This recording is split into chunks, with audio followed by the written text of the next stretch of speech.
and all the analysts and the pundits and the reporters and everybody else in between out there. You don't get to dictate for the paying audience what they like and what they dislike. I could make the argument that the fact that this stuff has been politicized, because it clearly has been, and people are forced to take sides, is something that's working to the benefit of the WNBA, because we're talking about the WNBA more than we ever have. That's a good point. We are talking about the league more than we ever have. Is this a case of all publicity is good publicity? Also, to Stephen A's earlier, grab something to hold on to, because this is about to hit hard. The whole world of pro basketball just got rocked to its core. Forget technical fouls and locker room drama. This is a full-blown war playing out live, right in front of millions of eyes.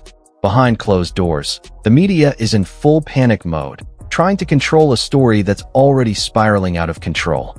But it's too late. The damage is done, and there's no putting this beast back in its cage.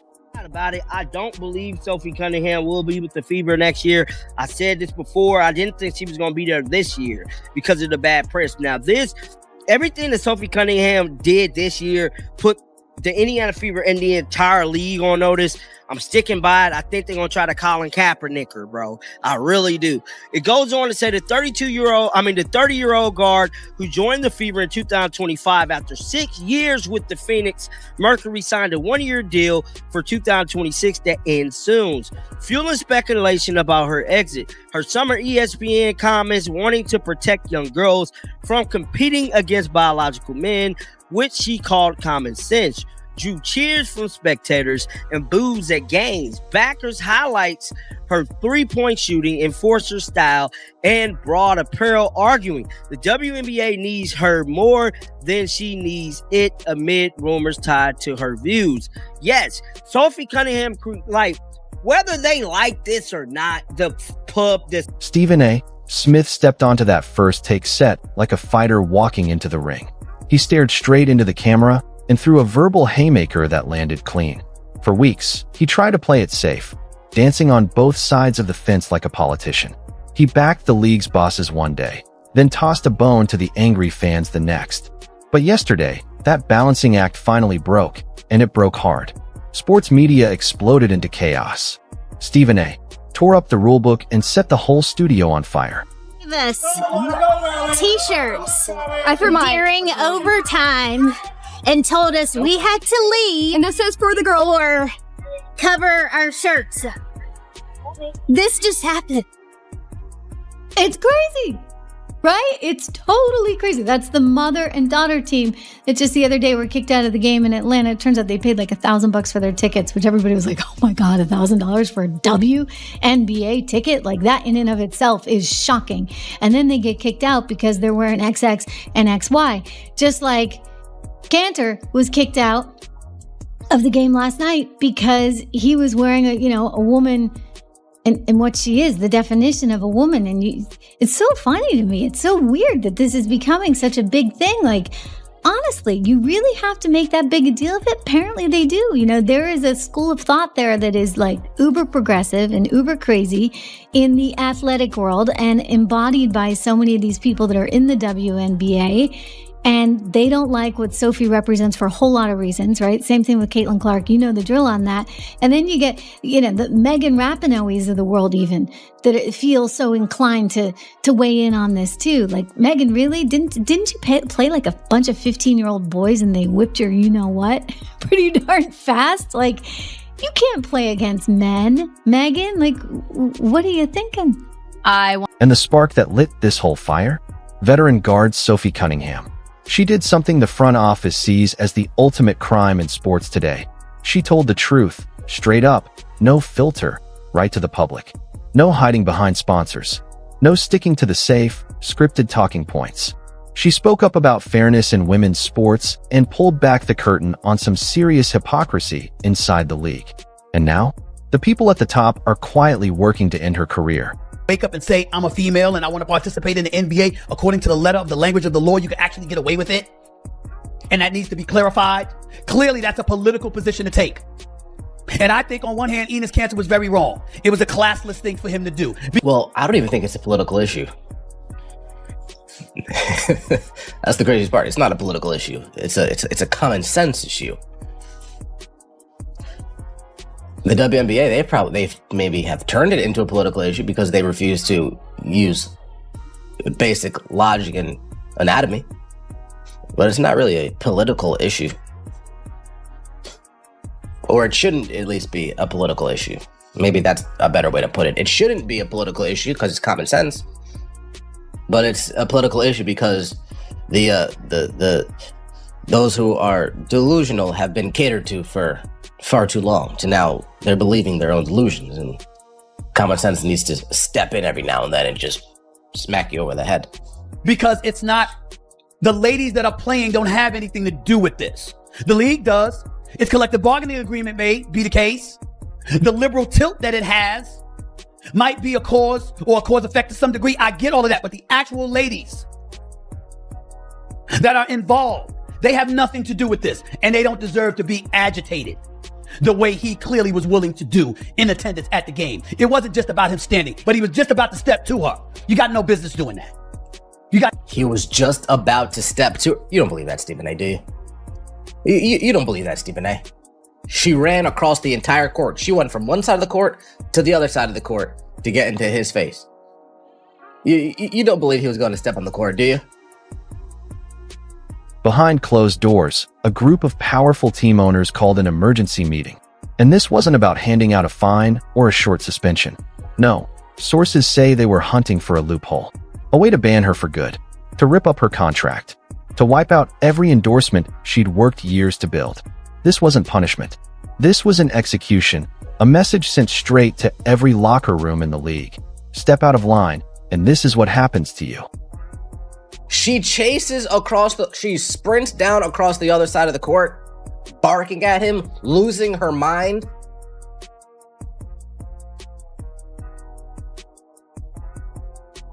She needs a sedative. Deserve that. Not the ladies actually playing. They don't deserve that. And all of us, as American citizens, as human beings, find ourselves caught up in a political system that has purview and dominion over us as citizens of a society. If anybody knows that, it's Enos Cantor Freedom, because of his history with Turkey. So you think he'd understand the importance of speaking out, huh, Stephen A, right? Right, Stephen A? You'd think he'd understand the importance of going through this whole entire song and dance so we don't get to a level that he thinks that we could possibly get to. You think he'd understand that, wouldn't you, Stephen A, right? You'd say he's an expert in this, has some experience, been down this road before, understands the song and dance. Gotcha. That's where he's from. That's where his family is from. This man was in fear of his life. I interviewed him. I heard his story. And the courage that he showed in speaking out against the Turkish government, against China, and putting himself in that lion's den. Because of his past political history, he should be applauded. Not to mention the fact that taking a political position is consistent with who he has been. Perfectly understandable. Got it. Oh, so this is nothing new, you're saying? So your issue is just that it happened in the WNBA? What exactly is your issue, Stephen A? Like, you're doing a lot of complaining right now, but what exactly is your issue? The fact that he showed up to the game? Is that your issue? The fact that he was wearing a t-shirt? Is that the problem? You want him to take his shirt off, Stephen A? What's your problem? Lock in, because what you're about to hear is going to shake the entire foundation of women's basketball. This isn't a rumor. This isn't some throwaway locker room gossip. This is a full-blown explosion happening in real time, live in front of millions of people, and nobody in the league office knows how to put the fire out. It started when a leaked audio memo landed in the hands of a well-known sports commentator, and instead of sitting on it, he went nuclear on live television.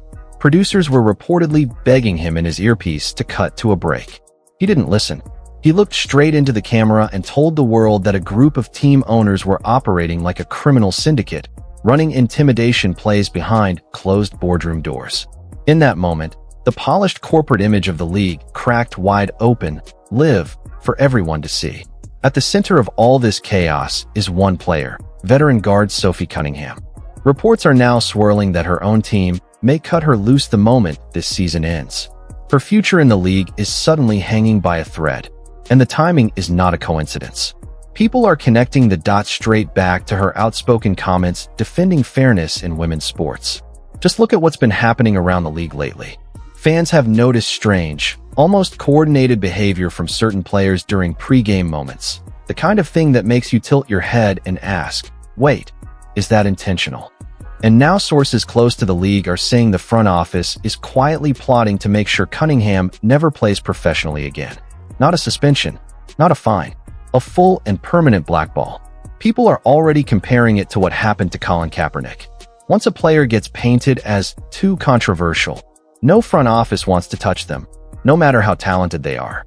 And that's exactly the fear building around Cunningham right now. Because if this pattern plays out, legal experts say it could cross the line into outright discrimination, the kind of thing that gets federal regulators involved. This has the potential to become one of the biggest scandals in the history of women's professional sports. But this didn't start with Cunningham. The fuse was actually lit earlier, when a former professional athlete showed up courtside wearing a shirt calling for clear, common-sense definitions in women's competition. Security moved in fast. Paying fans, regular families who spent real money on tickets, were escorted straight out of the arena for wearing shirts that simply stated basic biology. Imagine paying good money for seats and getting kicked out for a t-shirt. That's the moment Sophie Cunningham decided she wasn't going to stay quiet. She spoke up in support of protecting fairness for female athletes, and almost instantly, everyday fans across the country stood up and cheered. But behind the scenes, league executives and nervous corporate partners went into full panic mode. Overnight, she became the face of one of the most heated cultural battles in modern sports. The front office thought they could handle it the old way, pressure her into a scripted apology, make her disappear quietly, problem solved. Instead, she stood completely firm. She took every hit the media threw at her and fired right back, calm and unshaken. Her jersey sales actually climbed as fans rallied behind her. The billionaires running the league quickly realized their usual playbook of quiet intimidation wasn't going to work this time. Now here's where it gets even wilder. When a crisis this big hits, you expect the league commissioner to step up, hold a press conference, take the tough questions, and steady the ship. Instead, the commissioner did the opposite. She walked. Reports say she stormed out of a heated meeting with the board, refusing to be the public face defending a group of owners she no longer trusted. She saw the storm coming and decided she wasn't going down with that ship. Take a second and really sit with that. The person at the very top of a major professional sports league just quit in the middle of the biggest controversy the sport has ever seen.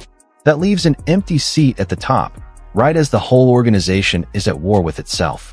There is no captain steering this ship right now, and it's sailing straight into a hurricane. Meanwhile, the owners pushing to ban Cunningham are boxing themselves into a corner they can't escape. If they follow through and quietly push her out of the league, fans have made it clear they're not going to sit back and accept it. Ticket sales could tank. Merchandise sales could dry up overnight. And sponsors, who absolutely hate being associated with controversy, are already said to be reviewing their contracts behind the scenes. Companies signed up to be linked with empowerment and positive stories, not a public war against their own players.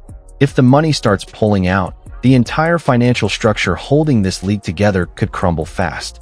And here's the part that has fans the most frustrated, the double standard. Athletes are constantly told to speak their minds, to use their platform, to be bold, as long as what they say lines up with what the front office wants to hear. But the second an athlete says something that doesn't fit the script, suddenly they're labeled a threat. Sophie Cunningham simply said what a huge number of everyday fans already believe, that women's sports should stay fair for female athletes. And for that, she's being treated like public enemy number one. The commentator who blew this whole thing open reportedly knew exactly what he was risking. He built his entire career staying close to the powerful people running these leagues. But once he saw that private memo laying out the plan to end Cunningham's career, he couldn't stay quiet anymore. He put his own reputation on the line to expose it. That wasn't a scripted debate segment for ratings. That was a man deciding enough was enough. And fans noticed. Social media is now flooded with calls for ticket boycotts, cancellations, and refusal to support a league that seems to be turning against the very people who fill the seats. Nobody wants to pay for a night out just to watch security drag out fans wearing plain t-shirts. People come to watch real competition, not get lectured and monitored the moment they walk through the doors. What Sophie Cunningham is doing right now is bigger than one contract dispute. She's showing other athletes, ones who have stayed silent for years out of fear of losing everything, that it's possible to speak the truth and still stand tall. That kind of courage is contagious, and the front office knows it. That's exactly why they're scared. One voice becomes two, then five, then a locker room full of players no longer afraid to speak up. Meanwhile, plenty of major media outlets appear to be trying to bury this story entirely, hoping it fades before people connect all the dots. But in today's world, that strategy doesn't work anymore. Millions of people already watch the unedited footage. Clips are spreading everywhere. There's no version of this where the truth quietly disappears. Right now, Cunningham's own franchise is caught right in the middle of the storm, reportedly facing serious pressure from league ownership to just let her contract quietly expire. But if they go through with it, they risk permanently damaging their relationship with the very fans who show up every single night to support the players they love. This entire saga has ripped the curtain back on the gap between what leagues say publicly and how they actually operate behind closed doors. They talk about empowerment and inclusion in every press release. Yet the moment a player expresses an independent opinion, the machine turns on them.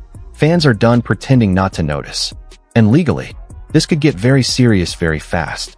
If it turns out that team owners coordinated to push a player out of the league specifically because of her personal beliefs, that opens the door to real legal consequences. Attorneys are reportedly already watching closely, and this is exactly the kind of situation that could pull in federal oversight. Every single day this stays unresolved, the pressure builds. Trust inside these locker rooms is cracking. Players are reportedly starting to wonder who around them might be reporting private conversations back to management. When athletes are afraid to speak honestly around their own teammates, the entire competitive environment starts to rot from the inside. This moment right now is a turning point. Either the sport finds its way back to fairness, honesty, and respecting the athletes who make it what it is, or it slides further into a place where players are controlled instead of empowered. Sophie Cunningham didn't ask to become the face of this fight. She just wanted to play basketball and tell the truth when asked a simple question. Now she's carrying a much bigger weight, and she hasn't backed down once. So here's what I want to know from you. Do you think these team owners are crossing a serious line by trying to push Sophie Cunningham out of the league? Was the commissioner right to walk away rather than defend this mess publicly? And do you think this story is only getting started? Drop your thoughts in the comments right now, because this conversation is far from over. If you want to stay updated the moment the next twist in this story breaks, make sure you hit that subscribe button and turn on notifications, because trust me, this fight is just getting started.